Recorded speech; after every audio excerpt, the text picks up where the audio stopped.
પહોંચ્યા રામેશ્વરમ, જ્યાં Pamban railway bridge જે 2.08 કિલોમીટર લાંબો છે, આ રેલવે બ્રિજનું તેમણે લોકાર્પણ કર્યું, ઉદ્ઘાટન કર્યું. અહીંથી ટ્રેન પણ પસાર થઈ તેમની સમક્ષ, જેને લીલી ઝંડી તેમણે આપી હતી. અને આ એ રેલવે બ્રિજ છે કે જે કહી શકાય કે જો ત્યાં નીચેથી બોટ નીકળવાની હોય તો તે બોટ માટે થઈને પણ ત્યાં જગ્યા જે છે તે થઈ શકે તે માટે વર્ટિકલ લિફ્ટ બ્રિજ બનાવવામાં આવ્યો છે.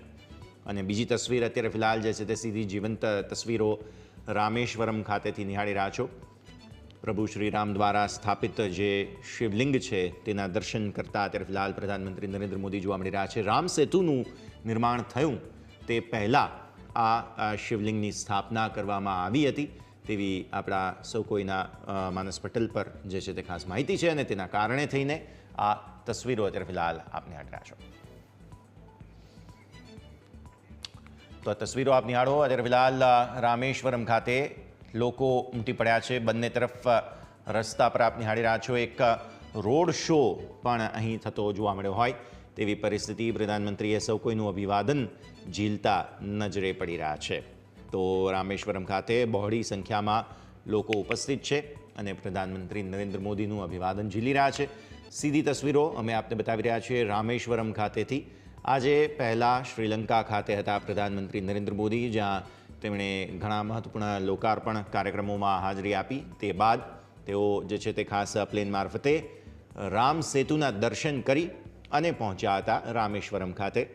રામેશ્વરમ ખાતે તેમણે જે પંબન રેલવે બ્રિજ છે, જે રામ સેતુ કહી શકાય કે ત્યારબાદ આ રામેશ્વરમ ખાતે જે મુખ્ય ભૂમિ છે ત્યાંથી રામેશ્વરમ જે મંડપમ છે તે બંનેને જોડતો આ રેલવે બ્રિજ છે, જે રેલવે બ્રિજનું તેમણે લોકાર્પણ કર્યું. અને જોવા જેવી વાત એ છે કે 2019માં પ્રધાનમંત્રી નરેન્દ્ર મોદીએ જ શિલાન્યાસ કર્યો હતો આ પ્રોજેક્ટનો. અને હવે 2025માં તમે નિહાળી રહ્યા છો અત્યારે ફિલહાલ કે તેનું લોકાર્પણ થઈ રહ્યું છે.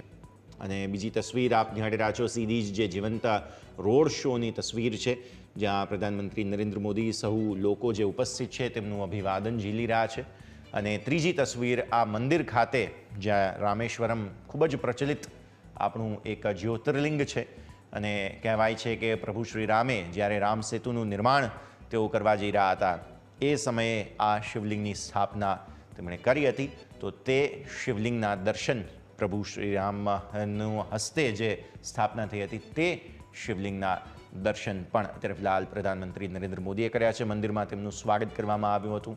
અને ત્રીજી તસવીર જે પંબન રેલવે બ્રિજ, જેની રામનવમી પર આજે તમિલનાડુને મોટી ભેટ મળી છે, તે પંબન રેલવે બ્રિજ અને અહીંની ટ્રેન જે નીકળી તેને લીલી ઝંડી જે પ્રધાનમંત્રીએ આપી હતી તે પણ અત્યારે ફિલહાલ આપ નિહાળી રહ્યા છો.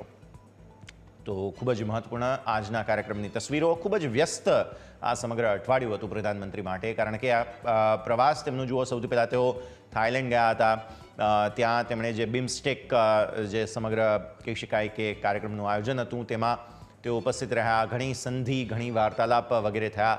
ત્યારબાદ તેઓ આવ્યા શ્રીલંકા. શ્રીલંકામાં પણ 3 દિવસનો તેમનો કાર્યક્રમ હતો. 3 દિવસના કાર્યક્રમ દરમિયાન તેમણે અહીં પણ ઘણી વાર્તાલાપ અને ખાસ સંધિઓ કરી છે. અને શ્રીલંકામાં જે એક રેલવે સિગ્નલિંગ સિસ્ટમ છે, એક ભારતના સહયોગથી આ રેલવે સિગ્નલિંગ સિસ્ટમને લોકાર્પણ કરવામાં આવ્યું હતું. તે પણ અહીંથી ખાસ તેમણે લોકાર્પણ કર્યું ત્યાં શ્રીલંકામાં. અને ત્યારબાદ આજની આ તસવીરો રામેશ્વરમ ખાતેથી.